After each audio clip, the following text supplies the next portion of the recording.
işte hozir endi sizlar bilan kokosimiz Carrefour'dan oldim. Bizda O'zbekistonda yo'q. Endi bilmayman. Men buni Dubaydan Carrefour'dan oldim. Hozir buni yeb ko'ramiz.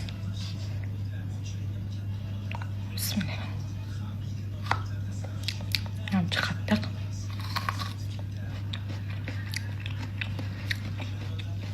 Yesa bo'ladi. Bu yerda bunga turbaha qo'ygan bo'lardim.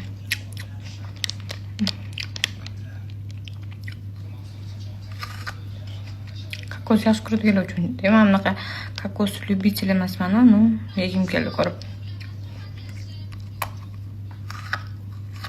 Qattiq ekan lekin.